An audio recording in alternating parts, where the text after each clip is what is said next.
Assalamualaikum warahmatullahi wabarakatuh. Kami dari kelompok 6 akan menjelaskan tentang konsep pembiayaan Al-Qardu dalam perbankan syariah yang beranggotakan saya Farihatus Solihah, Sylvia Duyayu Ratnasari, dan Yahya Fuad. Di sini saya akan menjelaskan tentang pembiayaan. Pembiayaan merupakan aktivitas yang dijalankan oleh bank syariah berupa penyaluran dana yang ditujukan kepada pihak lain selain bank atas dasar prinsip syariah. Pada bank syariah, retun atas pembiayaan bukan berupa bentuk bank, akan tetapi berupa bentuk lain yang ditawarkan sesuai dengan akad-akad yang ditawarkan oleh pihak bank.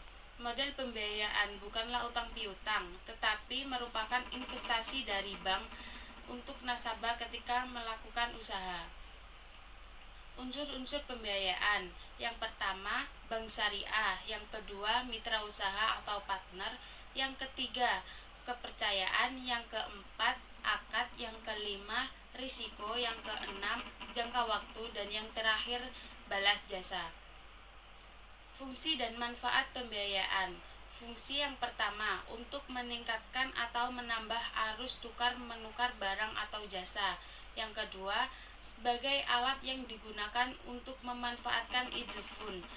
Yang ketiga, sebagai usaha atau pengendali harga. Yang keempat, untuk meningkatkan dan mengaktifkan manfaat ekonomi. Adapun manfaat pembiayaan, manfaat untuk bank yaitu untuk mendapatkan balas jasa berupa bagi hasil dan untuk meningkatkan profitabilitas bank. Manfaat untuk debitur, untuk memperluas dalam usaha, dan biaya yang diperlukan untuk pembiayaan dari bank syariah relatif lebih murah. Manfaat untuk pemerintah sebagai alat pendorong pertumbuhan sektor real dan sebagai alat pengendali moneter. Manfaat untuk masyarakat luas, mengurangi pengangguran, dan pihak yang menyimpan dana akan mendapatkan imbalan berupa bagi hasil. Jenis-jenis pembiayaan. Jenis-jenis pembiayaan ada 5. Yang pertama, berdasarkan jumlahnya, yaitu pembiayaan menengah, pembiayaan retail, dan pembiayaan korporasi. Yang kedua, berdasarkan sektor usaha, ada sektor industri, sektor perdagangan, sektor pertanian, peternakan, perkebunan, dan perikanan, ada sektor jasa, dan sektor perumahan. Yang ketiga, berdasarkan segi jaminan, menggunakan jaminan dan tanpa menggunakan jaminan. Assalamualaikum warahmatullahi wabarakatuh. Perkenalkan, nama saya Sylvia Ratnasari. Saya akan menjelaskan mengenai pembiayaan Al-Qard. Nah, yang pertama dimulai dari definisinya sendiri.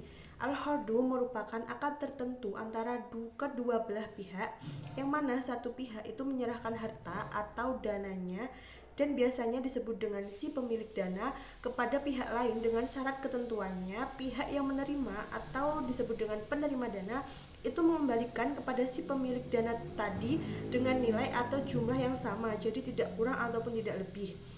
Nah, Al-Qardu itu diperbolehkan dalam Islam dan didasarkan dalam surat Al-Baqarah ayat 245 dan Al-Maidah ayat 2. Kemudian Al-Qard memiliki rukun dan syaratnya.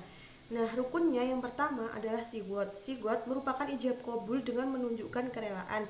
Jadi kedua belah pihak tersebut harus sama-sama saling rela. Kemudian yang kedua adalah akidain, yaitu dua pihak yang melakukan kegiatan transaksi, yaitu si peminjam dan pemilik dana. Kemudian yang ketiga adalah harta yang dihutangkan. Jadi harta yang dihutangkan tersebut harus harta yang apa adanya dan berupa benda dan dapat diketahui kadar, sifat, dan jumlahnya. Jadi dapat ditimbang, diukur, atau dilihat nilainya. Kemudian syarat dari Al-Qardu yang pertama adalah syarat dari pihak. Syarat dari pihak itu harus balik, merdeka, berakal sehat, dan rasyid. Rasyid itu mampu membedakan mana yang baik dan mana yang buruk. Yang kedua adalah sumber dananya. Jadi sumber dananya tersebut dapat berupa dari luar bank, biasanya itu berupa infak, sedekah, ataupun wakaf. Kemudian dari dalam bank itu biasanya berupa ekuitas atau modal dari bank tersebut. Kemudian yang ketiga adalah cara pembayaran. Dana yang harus dikembalikan sesuai dengan kesepakatan antara kedua belah pihak. Dana dapat dikembalikan secara angsuran atau langsung. Kemudian aplikasi Al-Qard dalam perbankan syariah. Nah, yang pertama adalah sebagai produk pelengkap pada pengguna yang sudah terbukti bonafiditasnya yang memerlukan modal atau dana untuk waktu yang relatif pendek. Pengguna atau penerima dana akan mengembalikan sejumlah uang yang telah dipinjam dengan waktu yang secepatnya. Yang kedua, sebagai fasilitas pinjaman ketika pengguna atau nasabah mengalami overdraft. Ini memudahkan nasabah melakukan transaksi dan merupakan bagian satu paket pembiayaan lain. Kemudian yang ketiga itu digunakan untuk memberikan sumbangan usaha kecil atau meringankan beban sektor sosial dan meningkatkan kesejahteraan masyarakat miskin yang memerlukan modal dalam usahanya. Nah, biasanya produk ini juga termasuk dalam tujuan sosial dan biasanya juga disebut dengan produk khusus yaitu Al-Hard Al-Hasan. Kemudian manfaat Al-Hard dalam perbankan syariah. Yang pertama, itu memungkinkan pengguna yang mengalami kesulitan mendesak agar mendapatkan talangan dengan jangka pendek. Yang kedua, Al-Hard Al-Hasan yang merupakan produknya Al-Hard itu merupakan salah satu ciri pembeda antara bank syariah dan bank konvensional, yang mana pada bank syariah memiliki tujuan sosial di samping tujuan komersial. Jadi bank syariah itu tidak hanya memiliki tujuan komersial saja tetapi juga memiliki tujuan sosial. Nah, yang ketiga itu adanya tujuan sosial masyarakat tersebut itu akan menambah citra baik serta meningkatkan loyalitas masyarakat kepada bank syariah. Assalamualaikum warahmatullahi wabarakatuh. Di sini saya sebagai pemateri yang terakhir, yakni saya bernama Yahya Fuad. Di sini saya akan menjelaskan tentang pengertian dari Al-Qardul Hasan. Pengertian Al-Qardul Hasan ini merupakan pinjaman sosial yang disalurkan masyarakat miskin yang mengelola usaha kecil tanpa pengharapan imbalan suatu apapun dari pinjaman tersebut. Jadi pinjaman ini yang berupa Al-Qardul Hasan ini adalah pinjaman kepada nasabah secara lunak, secara cuma-cuma. Jadi tidak ada harapan imbalan dari pinjaman tersebut. Jadi diberikan tanpa ada suatu keuntungan dari pihak nasabah. Nah, adapun landasan dari Al-Qardul Hasan yakni A'udzubillahi minasyaitonirrajim. Bismillahirrahmanirrahim. Man dzalladzi yuqridullaha qardan hasana fayudha'ifu lahu wa lahu ajrun karim. Yang artinya yakni siapakah yang mau meminjamkan kepada Allah pinjaman yang baik, maka Allah akan melipat gandakan, dia akan memperoleh pahala yang banyak. Ini dalam Quran surat Al-Had ayat 11. Nah, dari Al-Qardul Hasan ini adalah pinjaman sosial di mana tujuannya adalah untuk membantu masyarakat dengan harapan mengangkat kesejahteraan masyarakat miskin yang sedang membutuhkan dana dalam membangun usahanya. Jadi pinjaman yang berupa Al-Qardul Hasan ini adalah suatu pinjaman yang berbentuk pinjaman kepada masyarakat yang sangat-sangat membutuhkan dan dia masih mengelola usaha. Dan jadi ini dikhususkan untuk masyarakat miskin yang mana pinjaman ini adalah pinjaman yang diberikan secara cuma-cuma, tidak ada keuntungan dari nasabah yang sebagai peminjam modal dalam melakukan usaha yang dilakukannya. Nah, dari Al-Qardul Hasan ini adalah ada beberapa pengaplikasian, yakni pengaplikasian Al-Qardul Hasan, yakni yang pertama pinjaman tabungan haji. Nasabah calon haji diberikan pinjaman talangan untuk memenuhi syarat penyertaan ONH, yakni ONH adalah ongkos naik haji. Nasabah akan melunasi sebelum keberangkatan haji. Nah, yakni yang kedua pinjaman kepada pengusaha kecil yang kekurangan dana, bagaimana contoh yang saya berikan tadi, bagaimana masyarakat miskin yang mempunyai modal itu boleh meminjam kepada bank dengan tanpa memberikan keuntungan kepada pihak bank. Nah, selanjutnya yang terakhir ini pinjaman kepada pegawai bank. Bank memberikan fasilitas kepada pegawai bank untuk memberikan dana pinjaman yang akan dikembalikan secara cicilan melalui pemotongan gaji.